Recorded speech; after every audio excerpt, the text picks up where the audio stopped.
ఇప్పట్లో రాముడు సీతల ఎవరుంటారండి బాబు? ఇది ఓ తెలుగు సినిమా టైటిల్. క్యారెక్టర్లో లీనమయ్యాడో ఏమో, నిజ జీవితంలో ఆ టైటిల్ కు న్యాయం చేయబోయి తనే బలైపోయాడు. హైదరాబాద్లో మరో అక్రమ సంబంధం ఓ అప్కమింగ్ హీరో ప్రాణం తీసింది.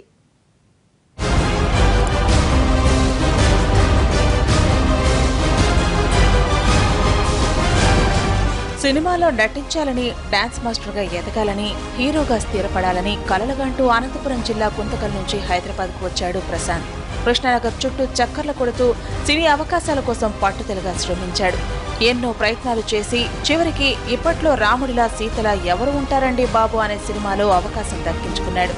కలలు కన్న కెరీర్ మీద పట్టు సాధిస్తున్న క్రమంలో అతనిలోని ఓ బలహీనత తన తలరాతనే మార్చేస్తుందని ఊహించలేదు. హీరోగా చేసిన సినిమా విడుదల కాలేదు. ఈ గ్యాప్ లో ఓ మహిళతో వివాహేతర సంబంధం పెట్టుకున్నాడు ప్రశాంత్. చివరికి అదే అతని ప్రాణాలను తీసింది. హైదరాబాద్ మూసాపేటలో జరిగిన ఈ సినిమాటిక్ క్రైమ్ స్టోరీ కలకలం రేపుతోంది.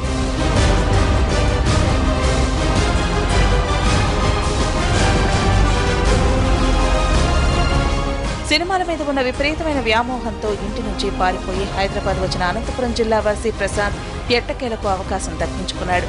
కానీ తాను నటించిన సినిమా విడుదల కాకపోవడంతో అతనికి గుర్తింపు రాలేదు.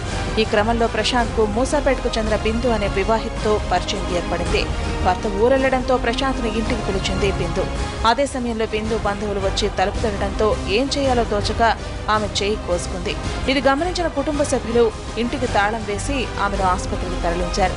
దీంతో ఇంట్లోనే ఉండిపోయిన ప్రశాంత్ 6వ అంతస్తులో ఉన్న ఆమె ఇంటి నుంచి బయటపడటానికి కిటికీ పక్కనే ఉన్న డ్రైనేజీ పైప్ ద్వారా కిందికి దిగేందుకు యత్నించాడు. ఈ సమయంలో ప్రమాదవశాత్తు జారిపడటంతో తలకు బలమైన గాయాలై అక్కడికక్కడే మృతి చెందాడు.